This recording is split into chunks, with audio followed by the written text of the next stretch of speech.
Boa noite. Retornando aí depois das férias, nosso primeiro debate do ano, em que a gente completa 18 anos em junho. Quero agradecer a presença de todos vocês inicialmente, depois da chuvarada, do trânsito, chegar aqui de dificuldade. Quero chamar meus debatedores, o Alfredo Augusto Toscano, que é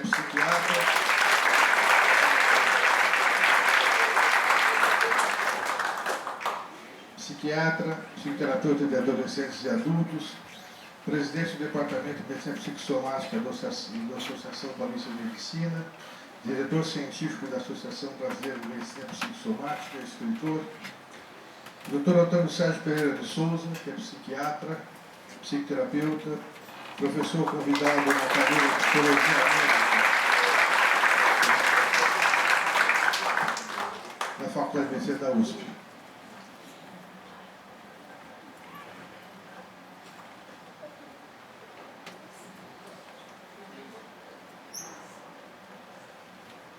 Bom, como os dois já são habituês aqui nos debates, eles já sabem o nosso tempo aí, vou começar com o Alfredo. Boa noite, pessoal. Mais uma vez é um prazer estar aqui com vocês no primeiro Cine Debate do ano, esse 2016, e para justamente debater esse filme tão bonito, tão clássico do cinema italiano. E como sempre, antes de eu tecer comentários sobre o drama, sobre os aspectos psicológicos do filme, eu sempre gosto de fazer alguns comentários sobre o próprio filme. Então, em primeiro lugar, a música, a trilha sonora desse filme.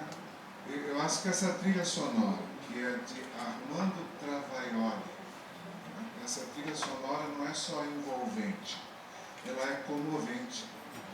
Eu não sei se vocês sentiram isso também, Ela toca muito. E essa música que toca quase o tempo todo, na Itália ficou conhecida como tema de Laura, que é a atriz Laura Antonelli, não é Antônia, a personagem. E tem uma música que toca também, quando Luigi fica olhando na janela, ficou conhecida na Itália como tema de Luigi. E essa trilha sonora ganhou um prêmio na Itália. O Armando Travaioli ganhou o prêmio David Donatello em 1978, justamente por essa trilha sonora. Então acho que ela é um ponto alto desse filme. O outro ponto alto para mim é o próprio desempenho, a interpretação da Laura Antonelli. Assim, em momento nenhum, apesar do enredo do filme, da história dela se encontrar com outros homens, ela passa, no personagem da Antônia, uma sensação de vulgaridade, de alguma coisa, assim, eu diria, mais baixa no sentido da experiência humana. Pelo contrário, ela passa isso o tempo todo com um certo orgulho, até uma certa elevação. Então, de fato, o desempenho, o olhar dela, da Antônia, de fato, muito bonito, muito impressionante, muito cativante. Esse filme, ele é um filme de 1977, E o diretor desse filme chama Marco Vicario, não é um diretor muito conhecido, mas o produtor é o Franco Cristalti, Esse filme é uma produção franco-italiana. Eu já tinha visto esse filme há muitos anos atrás e revi agora, por conta do debate. E eu não lembrava mais onde era rodado esse filme, em qual região seria. E eu fiquei em dúvida, porque é uma região muito fria, com uma italianada um pouco mais clara, mais aloirada e tal.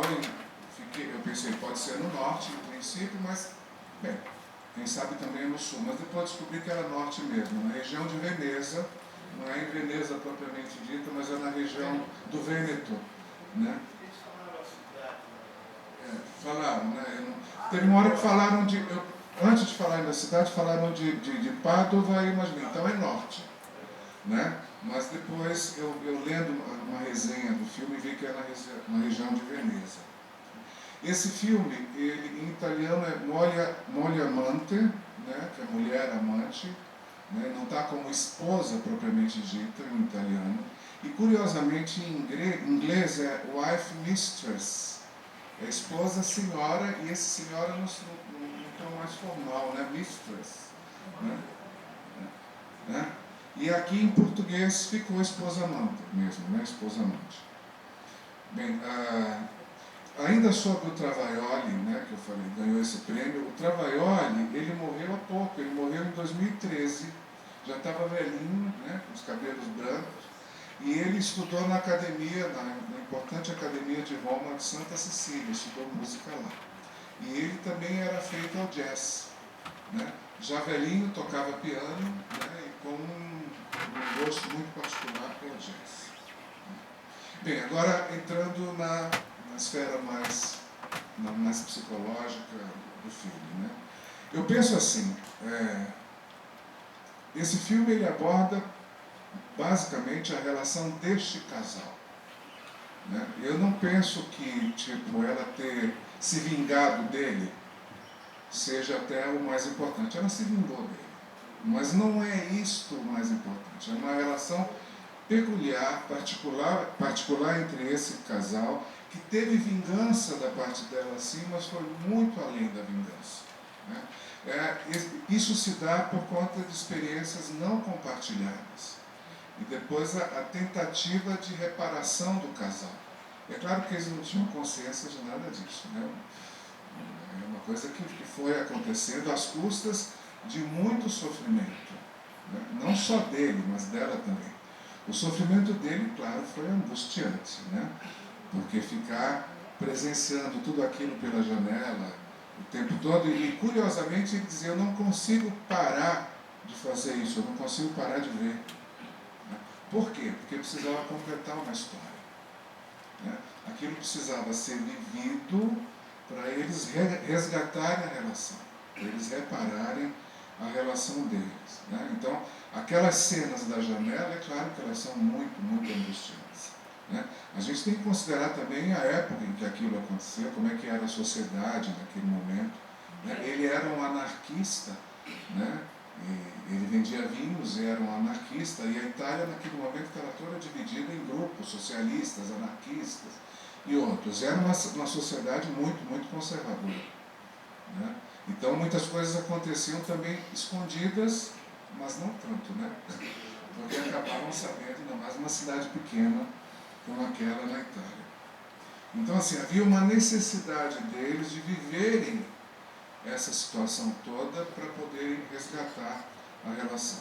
A respeito da doença dela no início, né, que chama a atenção também, que ela ficava acamada, né, do ponto de vista psicológico dá para pensar até no seguinte, tipo, eu tenho impulsos de viver, mas eu não dou conta disso, eu não dou conta da minha liberdade, né, então ficava acamada, né, e isso servia até de álibi, eu não estou bem, então eu não posso fazer nada disso. Né? Meu marido está fora, então eu não banco isso, eu não dou conta de fazer isso. Então era uma ambivalência entre submeter-se, continuar submetido a esse marido e seguir os seus próprios impulsos, né? E é curioso que tem todas aquelas cenas do cavalo, da carroça, e o cavalo que, né, ele fazia o caminho que o marido fazia, que o Luigi fazia, ia parando nos lugares onde ele parava, justamente para, né, parece que uma coisa feita para dar a ela a oportunidade de viver a vida que o Luigi vivia, né, para assim também reparar essa história, né. E o cavalo, como a gente sabe, é um animal muito intempestivo, e no início também tem aquela cena de quando ela entra na carroça pela primeira vez, que ela vai tentar dirigir o cavalo fica totalmente fora de controle, né? Ele fica desinvestado ali, fora de controle totalmente, que corresponde também àquilo que está acontecendo com ela naquele momento, né? Tem aquela cena também, né, quando ela começa a sair, que ela vai beirando o precipício, né? Isso também quer dizer assim, quando você vai viver uma vida nova, quando você, né, vai viver a sua própria vida, você vai correr riscos, né? Você vai viver coisas que não são seguras, né? Coisas que você não arriscou viver antes, né? Eu até me lembrei que, com uma paciente no consultório, uma vez eu usei uma analogia da mula e do cavalo, né? Que a mula, como vocês sabem, a mula tem passinho curto, né? Só que ela é persistente. A mula, né? Não é à toa que os tropeiros usavam mulas. Eles vinham lá da Argentina, passavam pelo Rio Grande do Sul, chegavam até aqui, Sorocaba, em mulas, né? Porque a mula, ela dá conta de uma distância muito grande, mas sempre naquele passinho, né? Já o cavalo já é um animal mais impulsivo. O cavalo, ele pode cair de precipício porque ele desembesta. De repente ele pode, num impulso, né, ele pode fazer alguma coisa e expor, inclusive, os outros, as pessoas que dependem dele a isso. Né? O cavalo é um animal forte, um animal importante para cavalgar, mas ele tem essa característica. Né? E o filme também mostra essa coisa do cavalo que, embora levasse ela sempre para aqueles lugares que o Luigi ia, né, meio que para mostrar essa história, ao mesmo tempo tem horas que o cavalo perde o controle. Então, assim, é um filme realmente, do ponto de vista psicológico, muito interessante. Eu acho que a gente vai ter muita coisa para discutir. A minha fala inicial, então, é essa. Eu vou passar para os colegas e daqui a pouco, então, nós desenvolvemos mais o tema desse filme. Tá bom? Obrigado pela atenção.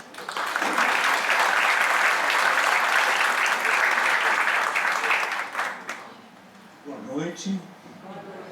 É um prazer estar aqui na maioridade do Cine Debate. Eu acho que eu iniciei aqui há uns 5, 6 anos atrás, na fase de adolescência do Cine Debate. Aquela fase mais agitada, mais agressiva, né, com testosterona toda. Agora eu acho que, completada a maioridade, vamos ver o que acontece com o Cine Debate. Mas de qualquer forma, é sempre um prazer estar aqui. E eu queria fazer uma coisa interativa com a plateia. Não é? Como a gente não tem, nas palestras mais chiques, cada um recebe um aplicativinho e faz sim ou não. Então eu queria perguntar para vocês o seguinte: nós temos 2 possibilidades de final do filme. Uma que é a famosa, né? Viveram felizes para sempre, se enxergaram cada um de um ponto de vista, resolveram a paralisia conjugal alternativa, né? Porque um ficava paralisado ou o outro, né? Então, assim, quem acha que foi tudo bem e viveram felizes para sempre, levante a mão.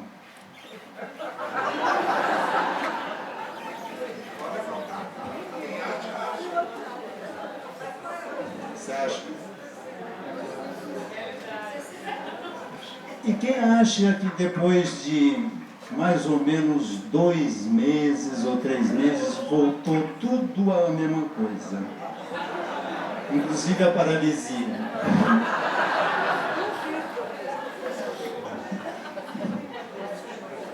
Pois é. A gente que trabalha com psicoterapia, a gente tem que ser sempre esperançoso, né? E otimista, mas a coisa é bastante complicada, né? Porque o Luigi era um especialista em curar a frigidez. Ele curou a da Paola coisas que a gente nunca conseguiu fazer falando baixinho no ouvido. Esse é um processo terapêutico, evidentemente, não admitido pelas sociedades. E não conseguia curar a própria mulher, né? Ele era também um teórico da emancipação da mulher. Um dos textos que aparece lá é a emancipação da mulher. E ele não conseguia colocar aquilo em prática com a própria mulher. Então é um aspecto interessante, não é, que das coisas que são teorizadas e vividas. O cavalo do mocinho é sempre a figura importante do filme, né? E ele mais ou menos determina, com aquelas paradas dele, o que vai acontecer, né? Pontuando o hábito dele, o hábito do cavalo os desejos do Luigi e que se transformariam nos desejos da... Como é que é? Antônia. Que na hora que foi pronunciado, precisamos encontrar alguém no lugar dele, ela se prontificou de imediato, né? Se curou da paralisia progressiva, né? que é o nome que usaram no filme, e se mostrou muito valente e muito audaz, né? Inclusive naquela primeira cena da violência com o cavalo, e o cavalo muito espertamente, né, a conduziu pelos hábitos dele e os desejos do Luigi, e ela fez uma trajetória interessante, inclusive de descobrir o Luigi.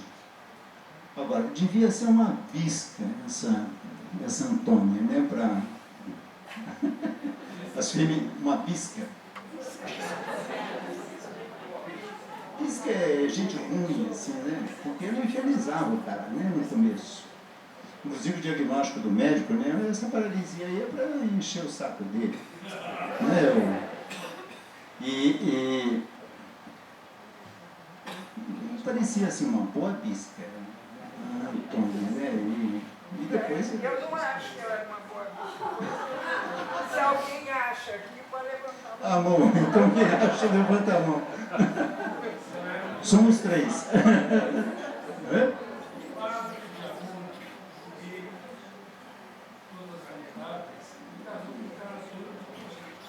Pois é.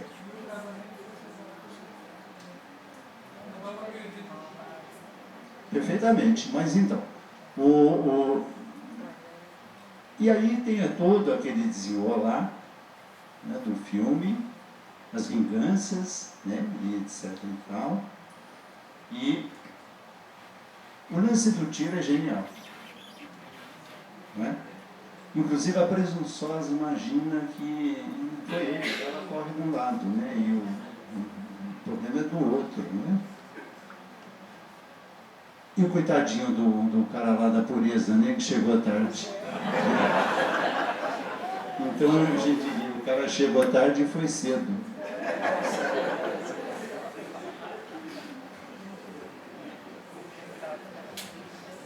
E aquela mocinha, como é que era o nome dela? Era a Clara, que era a cuidadora. Muito interessante aquela personagem, né? O Armando Trovaioli é uma figura interessante em termos de música. E realmente ele tem uma produção muito grande em termos de jazz. E o nome dele escreve-se com J no meio do O. Como é que você explica isso, Toscana? De. Então, se escreve também o nome do Trovaioli e mais recentemente. Com J. Em italiano. É que hoje se usa menos até, já se usa o J em italiano.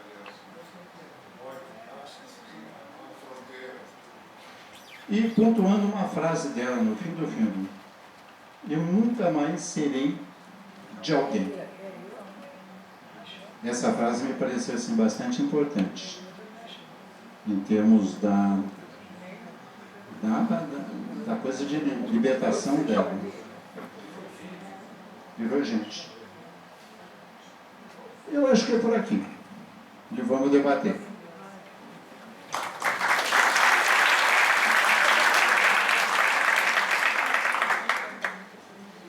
Bom, acho que o filme, esse filme é de 77, e as cenas de sexo nele são bastante ousadas para o ano que ele foi produzido, né? E eu não me lembro de, na época, ter tido tantos comentários sobre as cenas, mas tem um erotismo interessante. A gente pode olhar por vários vieses esse filme. Inclusive o viés da descoberta da sexualidade, da descoberta das pessoas, as pessoas se descobrindo, e da dor que dá em se descobrir. Falar do casamento, por exemplo, como um casamento em que as pessoas não se conhecem, né? E possivelmente quando se casam continuem não se conhecendo. E muitas pessoas passam pelas suas vidas, por exemplo, do passado, sem conhecer com quem convivem. Porque se elas se deixassem conhecer, temiam não ser amadas. Então esse é um processo muito profundo para a gente refletir. Eu, na minha experiência de terapeuta, hoje não ouço mais isso, mas a maioria das mulheres que eu tratei na minha vida, que casaram virgens, falam que a lua de mel foi uma porcaria. Se eu gostasse muito, eu não prestava. Se eu não gostasse, eu era frígida. O homem, se eu não fizesse muito, eu não era homem. Se eu fizesse muito, eu não prestava. Então acabava a lua de mel, cada um tinha que voltar para casa assim, foi ótimo. Mas era um grande fingimento, isso eu vi milhares de vezes na minha vida e é um fato que a gente pode constatar na prática. Então mostrando assim até a hipocrisia da nossa educação sexual, da nossa falsa moralidade. Esse é um viés para se estudar interessante do filme. O outro viés que eu foquei aqui é a questão da doença psicossomática, do processo do adoecimento. Ela vinha vivendo uma relação ruim. A grande verdade é que ela era uma pessoa que foi educada, alienada, totalmente alienada. Ela herdou uma propriedade, nunca foi ver o que aconteceu. Quando o doutorzinho lá falou com ela, o Dário falou com ela aquela coisa, ela foi descobrindo que ela foi omissa, que ela nunca teve presente, nunca ligou, não se interessou. Então foi criada alienada, omissa. Não pode culpá-la. Essa é a educação da mulher na época. Não é essa, você tem que ficar com pouco contato com a realidade. Aí ela obedecia à família, casou com um homem que ela obedecia, reprimia seus sentimentos, seus desejos e vai adoecendo numa paralisia. Uma paralisia que não era um fingimento. No começo pode até ser, mas é um processo daquela vida, vai destruindo a habilidade dela até de caminhar. E se nós olharmos em diferentes culturas, por exemplo, na cultura chinesa, a mulher tinha que amarrava os pés, e quanto menor o pé dela ficava com menor capacidade para andar, mais admirada ela era, quer dizer, para ficar dependente mesmo, não ter autonomia. E as mulheres ainda hoje curtem sapato de salto alto, que também é um componente desse tipo, em que ela tem dificuldade em se manter em contato com a realidade e caminhar com autonomia. Ela fica mais frágil, eu acho até mais bonito. Mas que é frágil, é frágil. Que atrapalha, atrapalha. É uma educação simplesmente que a mulher não pode ter contato com a realidade, não pode ter autonomia, não pode ser dona do seu destino. Porque então ela tem o processo do adoecimento, tudo vai acontecendo ali. Aí depois, quando inverte a situação, a gente vê o marido adoecendo. Logo depois que ele está lá no quarto, ele já começa a pôr a mão no coração. 2 ou 3 cenas, ele está com angústia, começa a ter dor no coração. Daqui a pouco, no fim, você olha a cena e está com o pescoço todo encurvado, de sentimento de culpa. E, na verdade, eu posso dizer que a simbologia dessa cena dele ficar preso ali era exatamente atrás de todo o sentimento de culpa que ele tinha da vida que ele levava.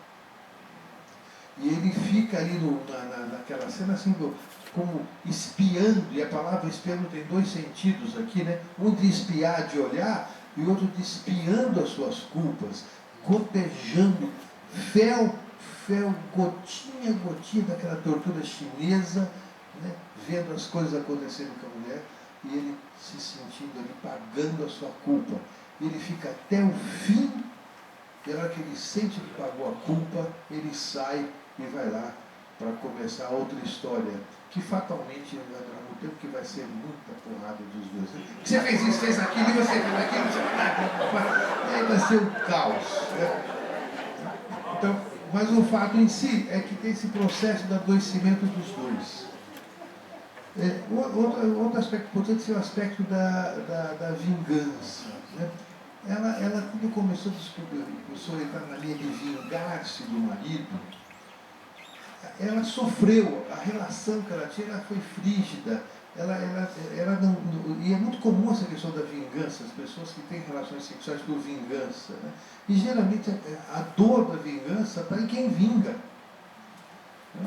E a vingança foi a tal ponto que quando ela conheceu o Dário, ela se apaixonou de verdade por ele, sentiu, mas ela não se deu o direito de viver aquela relação que ela realmente se apaixonou. A vingança parece que vira um vício, um hábito, e ela não conseguiu abandonar mais aquilo. Então é aquela coisa que a gente não sabe a hora que passa do dia para a noite, né? De repente ela entra naquele processo de vingança e não consegue sair mais, aí ela perde, né? Porque ela deixa de experienciar o amor, que é o desejo sexual intrínseco de uma relação que você desperta curiosidade, interesse que ela teve quando dialogou com o cara, admirou o que ele falava, etc, etc. Ele foi uma pessoa autêntica com ela, tudo. E ela perde aquilo e ela volta a viver aquela relação vazia em que não tem um sentimento verdadeiro, tem a vingança. E é muito importante entender que muitas vezes a vingança desperta um tipo de desejo sexual. Nem sempre o desejo sexual é fruto do amor ou fruto da admiração. Muitas vezes é fruto da vingança, é fruto da dó, é fruto de outros sentimentos que despertam a sexualidade das pessoas. Então, é uma reflexão que a gente tem aqui. Tem a questão também aqui do momento político da Itália, né? A questão da igreja, a importância da igreja naquela postura conservadora, antissexual, antiafetiva, destruindo a mulher. Podemos falar aqui da importância da educação para o casamento. Uma das coisas que eu acho mais graves que existe é a educação para o casamento da mulher. Quer dizer, se destrói a mulher dos seus desejos. É assim, o menino pode mijar, a menina faz xixi. O menino arrota, ela faz.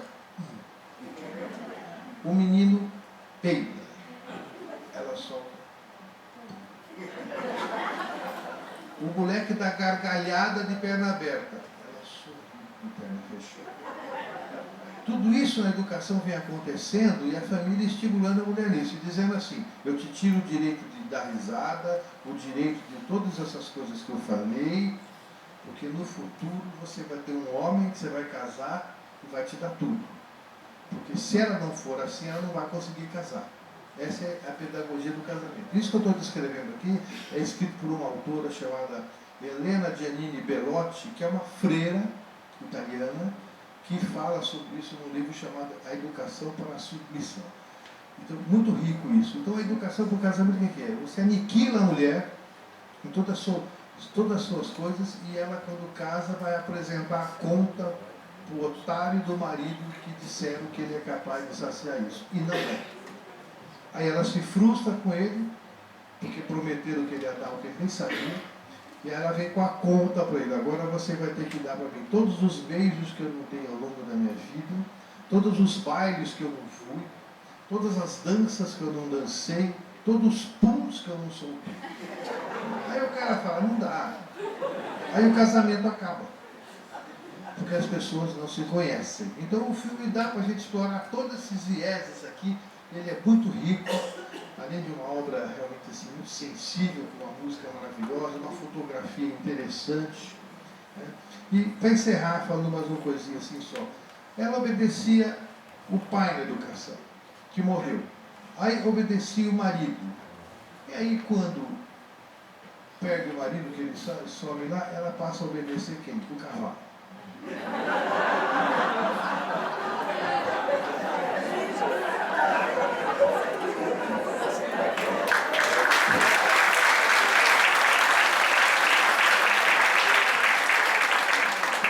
Vamos abrir aqui.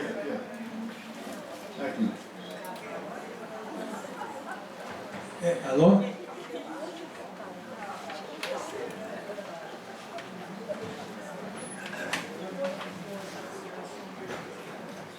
Wimmer,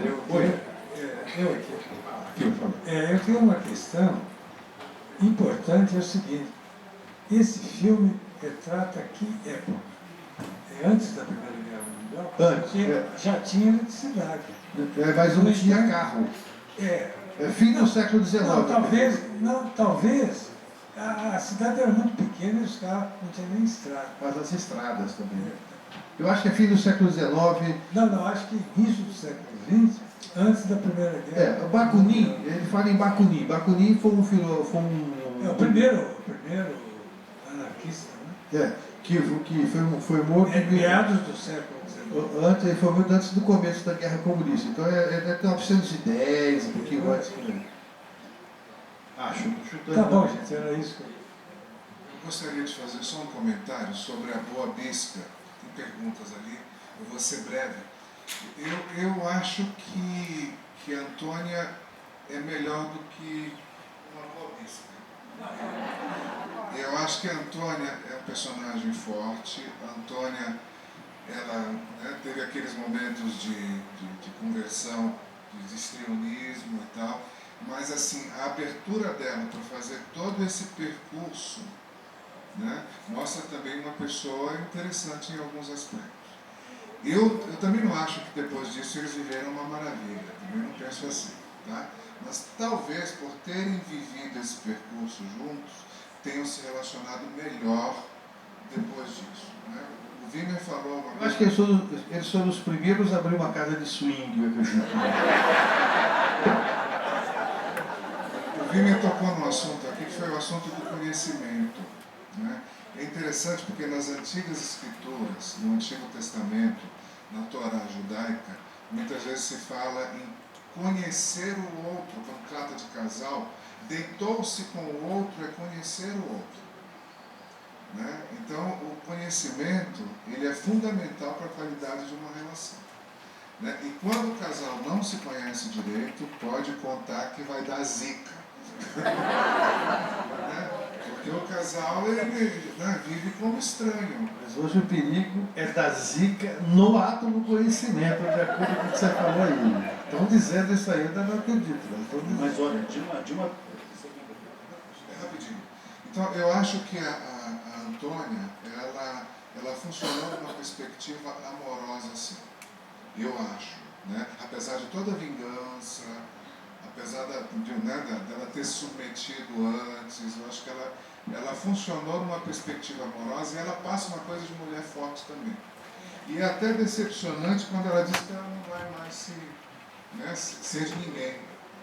Porque toda essa experiência vivida poderia ter dado a ela, assim, uma sensação, pelo menos, que ela vai poder ser de alguém, definitivamente. Né? Mas ela diz que ela não vai ser de ninguém. Em termos de usufruto de vida, de poder compartilhar, em termos de compartilhamento. Né? Então, é uma fala que, a mim, pelo menos, soou um tanto decepcionante. Eu não vou ser de ninguém. Eu pensei com toda essa experiência que ela viveu, ter conhecido todos esses homens, ter se relacionado sexualmente, ter feito o percurso do Luigi, e mesmo assim...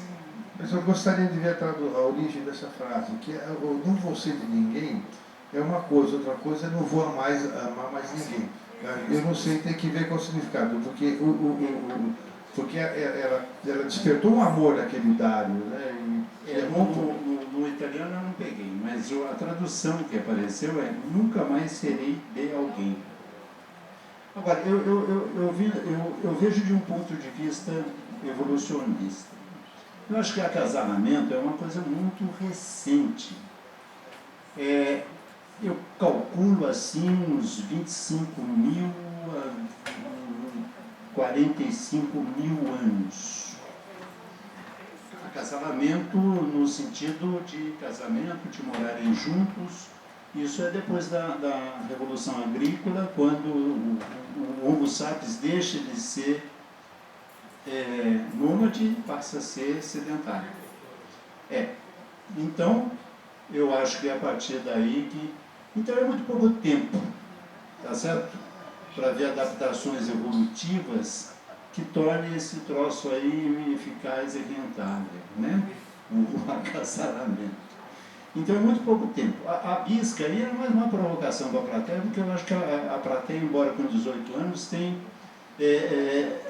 funciona melhor na hora que é provocada, né? Foi uma tentativa, porque não é mesmo para ver de um ponto de vista maniqueísta, tá certo? Eu vou entrar com um pouquinho de poesia só para... para fechar. Quando a gente diz assim, ó, eu sou de alguém, na verdade ninguém é de ninguém, né? A gente sabe perfeitamente disso, mas a sensação de pertencer a alguém, ela, né, dá um grande barato, né? É um grande incentivador de um relacionamento. Né? E os acasalamentos são mais ou menos feitos assim, né? A gente, muito comum a gente dizer de casais, fulano do fulano, né? E etc. Isso entrou até para os nomes, né? Os nomes de família, fulano de fulana, fulano.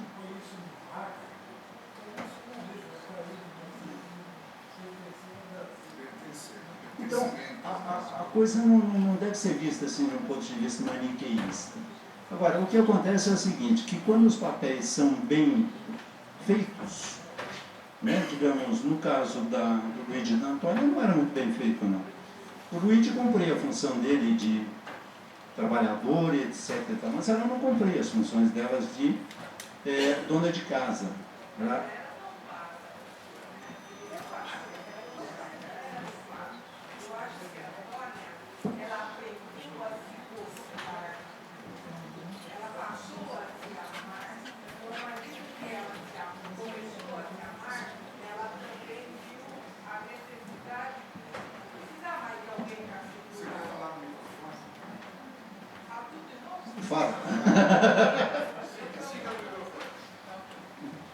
Eu falo que a Antônia aprendeu a se gostar, ela cresceu e ela aprendeu a se amar, porque ela não se amava, ela ficava naquela cama, recebia os remédios que ele dava, não bebia, não fazia nada. Agora, à medida que ela saiu de dentro daquilo que ela estava, daquele mundinho, e ela aprendeu. Então, não é que eu não vou ser mais, ela não vai pertencer a outra pessoa, porque ela se pertencia, ela passou a se amar. Eu vejo um pouquinho diferente. Eu vejo assim, ela precisou se identificar com ele, fazer todas as coisas que ele fazia. E isso não foi necessariamente uma decisão dela. Foi um acaso, que é aquele que a gente fala, é preciso matar a mãe para você crescer, né? A gente terapia. É preciso matar o seu marido para você crescer. O marido foi morto, não é certo? Por uma circunstância, ela passou a fazer exatamente o que ele fazia, para e passo, auxiliada pelo cavalo, e, no fim, como se ela de alguma forma tivesse se transformado num homem. Não. Eu estou esperando aqui. O que eu queria falar entra bastante no que vocês estão dizendo, né? Eu acho que o filme, na verdade, ele coloca assim os dois papéis, né, que a sociedade atribui no casamento. Então, o homem, ele tem que proteger a mulher, né? Ele tem que resguardá-la, porque ela pertence a ele, o que for, e ele escolhe direitinho, né? Aquela que é para casar, aquela que é para transar. Não é isso? Na sociedade. Então, a Antônia foi a que ele escolheu para casar. Então, já fica aquela coisa meio cerceada, né? O papel daquela época, da estrutura daquela época. Tanto que o rapazinho lá, virgem, não aguentou o rojão, né? De não poder cumprir esse papel, assim, de ser o proprietário da vida da mulher dele, né? Ele não segurou o B.O., ele caiu fora, né? E a Antônia, ela vinha se submetendo a essa estrutura da época, trancada em casa. Ele saía, fazia tudo, ela não sabia de nada que ele fazia lá fora.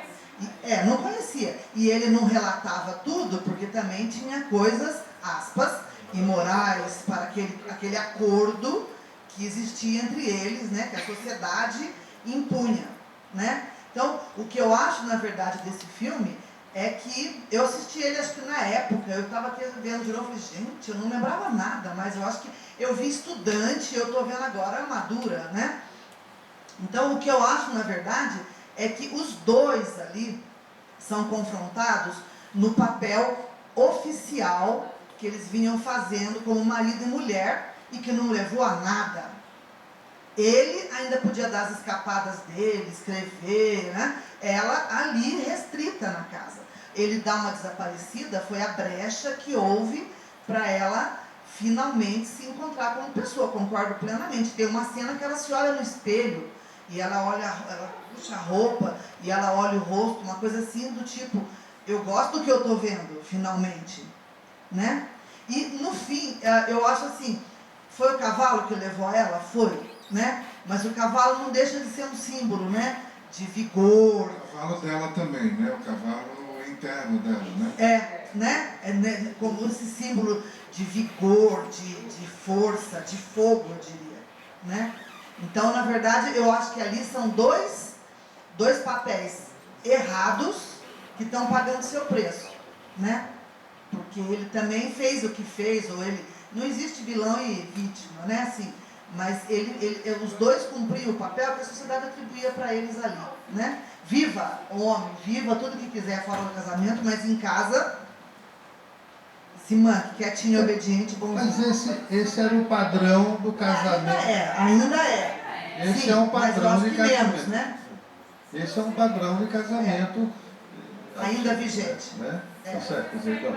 Agora, é interessante que fala de dar remédio para ela ali, né? E eu lembro quando eu comecei a fazer psiquiatria há 40 anos atrás, 40 alguma coisa, né? Tá certo? Era comum a gente ouvir coisas assim, que a mulher ia ao médico para tomar remédio para diminuir a libido dela para ela se manter casada. Era comum, tá certo? Isso é muito importante. As mulheres iam ao médico para tomar remédio, porque para se manter casada tinha que manter libido. E as mulheres muitas vezes não podiam procurar seus maridos e expressar seus desejos. Isso ainda, muita gente aqui sabe disso, tá certo? Então, mostra a complexidade da educação e a atuação da educação, da hipocrisia social, da religião, na concepção da vida sexual das pessoas e do casamento.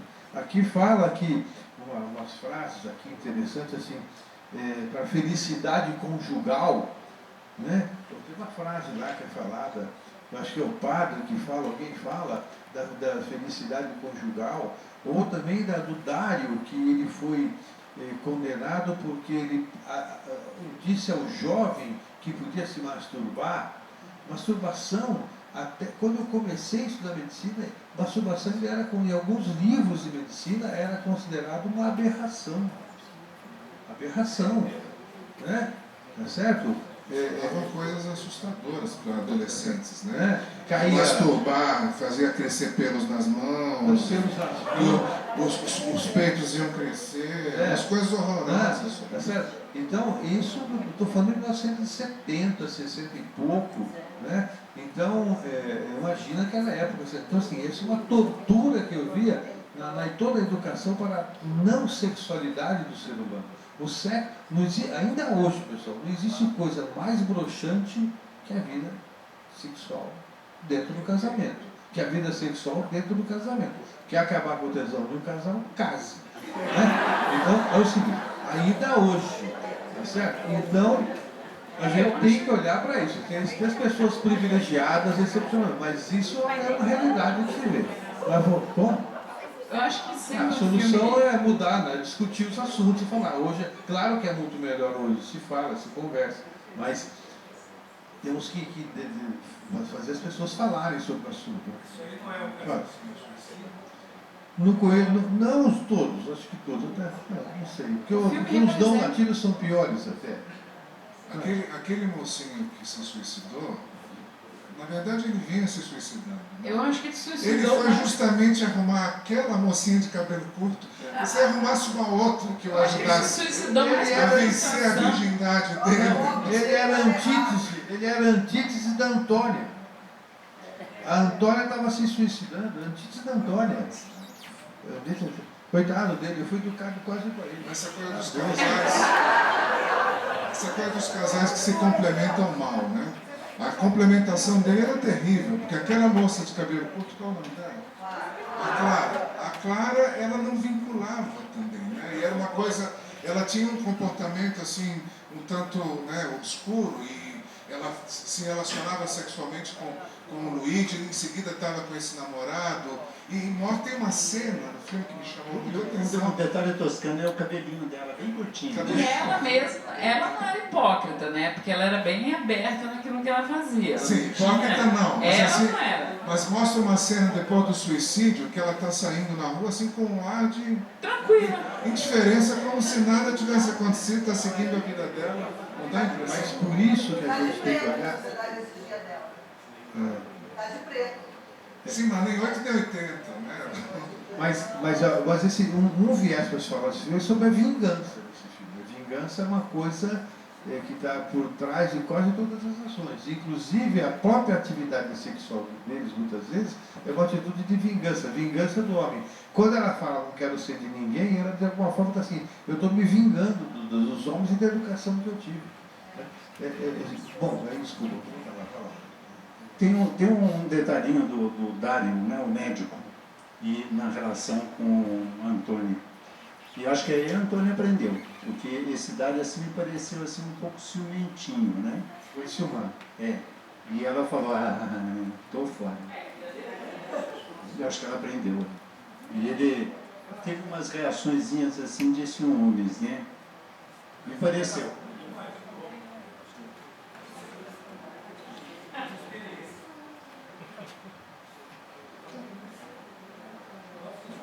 O personagem passava uma certa fragilidade, eu achei, desse rapaz, né, desse médico. Né? E passou isso. Ele é uma pessoa Certa sensível, né? imaturidade, sem sensibilidade. É sensível. Né? Ele é sensível que na mão da mulher estava cheia de ódio, de vingança. Eu queria falar. Foi usado também. Oi, doutor Antônio. O senhor disse que ela viveu a vida do Luigi, mas de certa forma involuntariamente, guiada pelo cavalo. E aí eu quero discordar, porque eu acho o seguinte, a primeira parada do cavalo, ele apenas ajudou a entender e saber onde elas pararam, se ela poderia chegar a essas informações, independentemente do cavalo. Mas quando o cavalo para, ela poderia ter se acovardado ou se acomodado, voltado, poderia ter duvidado do que a mulher, quando abriu a porta, falou. Então, assim, eu acho que ela foi audaciosa, teve coragem, né, de enfrentar tudo e sabendo muito bem o que estava fazendo, sim. Eu acho que ela não foi guiada pelo cavalo e sem vontade própria. Ela fez tudo sabendo o que estava fazendo, eu acho. E o cavalo, lógico, deu as dicas, mas ela poderia chegar da mesma forma e ele poderia ter se acovardado, voltado ou se acomodado também. Acho que ela quis seguir. Então, isso fazia muito o perfil dela, como o senhor disse, eu acho.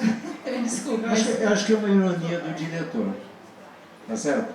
E aí, mais ou menos, de uma coisa que é, digamos, as rotas do desejo, né, de cada um de nós. São tortuosas, não são claras. Tá certo? E às vezes são muito em função de um acaso. No caso, eu acho que o diretor talvez quisesse pontuar isso a partir da trajetória do cavalo. A brincadeira fica assim, bom, sem esse cavalo a história seria completamente diferente, porque ela ia seguir outros caminhos que não eram do desejo do Luigi, seriam do desejo dela. Por isso que fica assim mais ou menos parecido que ela queria se tornar um Luigi. O cavalo também é um elo, né? É um elo dela com o Luigi. O caminho que ela faz é um caminho de resgate com o Luigi. Então o cavalo é simbólico, ao mesmo tempo que ele indica o caminho e passa por onde ele passava, vai onde ele ia, também é o cavalo dela. Né? E mostra muito ela com esse cavalo, muitas vezes, e fazendo esse caminho. Né? Então tem essas duplas. O cavalo se torna dela depois da morte dele. Ele dá ela. Não, Ela a não suposta desfez- morte dele. Mas É o vínculo. Ela não desfez o vínculo. É um vínculo. Ela continuou vinculada. Eu acho que o cavalo dá ela a possibilidade. Isso que é importante aqui. Isso é muito importante, essa colocação. É o seguinte: ela não se desenvolveu como uma pessoa autônoma. Ela era submissa e depois ficou contra. A vida dela foi na reação. Então, embora ela tenha evoluído, ela não chegou até a vida dela. Ela virou uma pessoa rebelde, no sentido assim. ela não foi atrás do desejo dela, ela foi atrás da vingança dele. Então ela continua não vivendo a vida dela. Ela foi se conhecendo, eu acho. Eu acho que já era uma transição. Como todo rebelde, isso é muito importante. A pessoa rebelde, ela acha que é livre. Não é.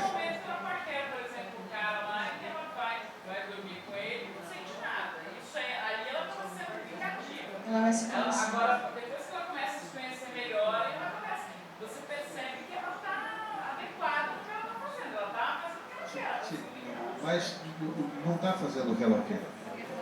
Ela está fazendo o oposto do que era esperado dela.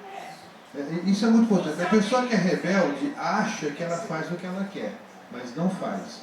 Ela faz o oposto do que ela acha que os outros querem dela. Continua não fazendo o que quer. É submissa e rebelde. Não tem a opção. Isso é muito importante. Eu vejo que, inclusive hoje, no momento, assim, muitas pessoas assumindo uma vida homossexual, que está na moda agora, muito na vingança, principalmente mulheres. Como uma forma de se vingar dos homens. Não é um desejo intrínseco sexual dela, mas é um desejo da vingança. É da rebeldia. Não é fazer o que não quer, é sim fazer o contrário do que ela acha que os outros querem. Isso é muito sutil, pessoal, mas é importante a gente olhar. Queria fazer só mais um questionamento rápido.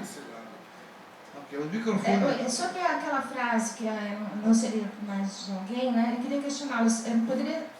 Vocês falaram que pode ser seria uma vingança dela, mas eu vejo como preservação. Não quero sofrer mais, então não seria mais de ninguém, ou não seria mais de alguém. Não poderia ser uma atitude de se preservar para não sofrer de novo, em vez de vingança, mais do que vingança? Eu não a vejo não sofrendo. Ela está transando com o cara, com o padreco, olhando na janela.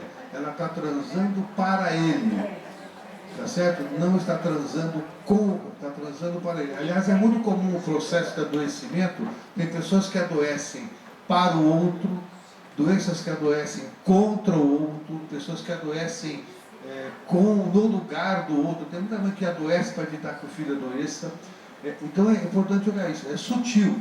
Ela não estava transando ali para ela estava transando com o marido lá na janela. Eu também penso nisso todo como transição, né? Porque o processo de se desvencilhar do outro não se dá de uma hora para outra, né? Então ela faz um caminho também, tanto que quando ela vai se relacionar a primeira vez, ela está ali feito um boneco de si própria, né? Depois ela vai fazendo um processo já diferente, e eu acredito sim que pode ser defesa nesse momento que ela diz: eu não vou ser mais de ninguém. Se sentir ainda muito doída por todas essas coisas. Porque ela já era dele. Em momento nenhum ela se separou dele. Em momento nenhum ela se separou dele. Errou, Maria. Ela passa o filme todo ligada a ele de alguma maneira. E tanto que no final, quando ela escuta o tiro, que ela presume que é ele que se matou, e ela vê que não foi, ela manda um recado para ele voltar. Porque ela não esteve nenhum momento desligada dele. Mas eu acho que o filme devia se chamar Emancipação. Emancipação devia ser o nome do filme. Porque os dois se emanciparam. Tanto ela cresceu, quanto ele cresceu. E é um amadurecimento dos dois. Uma visão romântica. Pode até ser. Oi, tudo bem? Boa noite a todos. Me chamou a atenção uma coisa assim, eu acho que existem mulheres para as quais o homem tem que ser assim, macho, chegar e acontecer.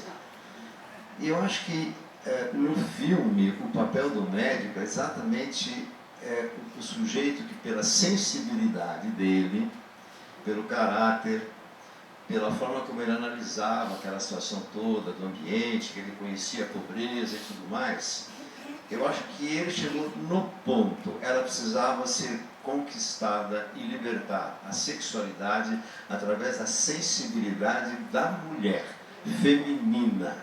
Tanto é que tem um momento no filme em que ele está olhando da janela e ela beija uma outra mulher.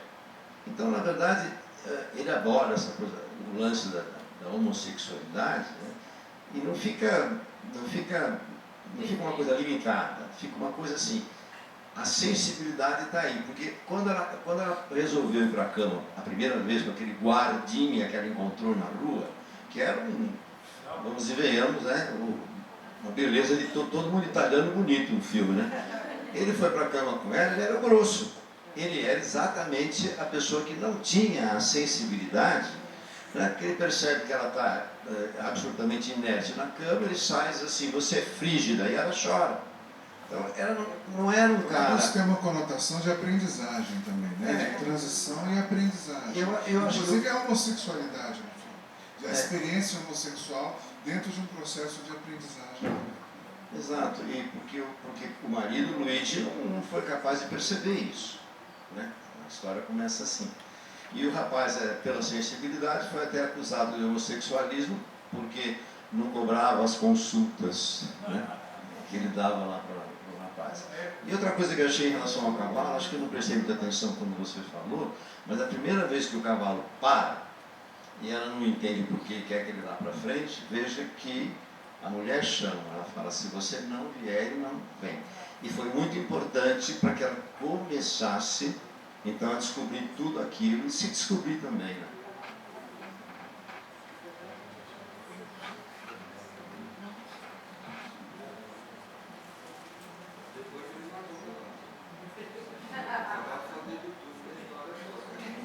Torvini, eu concordo com o negócio do rebelde e queria perguntar se o rebelde não fica rebelde também por um excesso de regras que existe, que às vezes a pessoa se rebela para...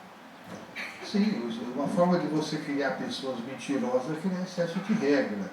Uma forma de criar pessoas que se rebelam é excesso de regras, que contrariam a natureza do ser humano. Então o movimento de rebeldia é um movimento de defesa, de saúde. Uma criança que se rebela, ela se rebela porque não é ouvida, porque não é percebida, é natural que ela se rebele. Mas tem pessoas que criam o hábito da rebeldia, aí a rebeldia é contra tudo, né? Mas o processo sempre é uma defesa. A rebeldia dela é uma defesa, não é uma coisa criticável nela. Ela sofre com isso, mas é um movimento de defesa. Só quero um comentário mais que quero fazer. Tem uma hora que ela foi procurar lá naquele clube, e foi dormir com um cara e outra mulher juntos, que eles estão dialogando. O cara fala o seguinte, eu quero viver a vida. E ela fala do marido que queria viver a vida. E o cara, muito sensível, falou assim, não. Ele queria se esconder. Né? Ele se escondia nisso. Isso é importante, quer dizer, ele sofria com essa questão toda. Né? É importante. E ela descobre que ele era uma pessoa sensível, né? que ele escrevia, tinha as coisas todas, e tinha uma vida clandestina, inclusive não só sexual, tinha vida clandestina, política, etc. E a nossa tendência, viu como é importante, o sexo é uma coisa complexa. Se uma pessoa faz um crime e não tem sexo no meio, o crime foi um crime. Mas se tem sexo no meio, nossa, foi um crime. Né? Porque o sexo muda tudo nas coisas. Né? Então no filme também a gente leva para isso, mas tem lá uma questão política importante. E descobre a sensibilidade dele, que ele tinha uma tipografia que fazia parte do movimento anarquista, o assassinato que houve. Depois de nome dele. Mas assim, houve um assassinato que foi por causa da questão política, né? Tem os documentos por causa da questão política, tudo isso também é importante. Mas voltando aqui, peraí. Perguntas? Eu me lembro quando o filme passou aqui no Brasil, não sei se foi 77, 78, que assisti no cinema, as críticas no jornal ficavam em cima dessa questão da emancipação, porque o debate que foi acirrado é o seguinte, não é que a emancipação feminina se foi atrás dos passos do homem, né, tal, né? Mas hoje assistindo o filme, eu acho que o diretor fez um jogo muito interessante, fazendo, ela foi atrás assim, ela seguiu os passos dele, eu acho que o cavalo ali é um símbolo fálico, e ele ficou numa condição feminina, porque ele ficou como ela, parado, travado e assexuado, não é como ela estava no começo. Inverteu, e eles passaram a ter conhecimento mais profundo um do outro. Talvez por isso que a relação pode ser de melhor qualidade lá para frente, né? É um enredo muito bem bolado pelo escritor, né? Eu quero, está na hora de ir encerrando aqui. Tem mais alguém colocado no microfone para falar?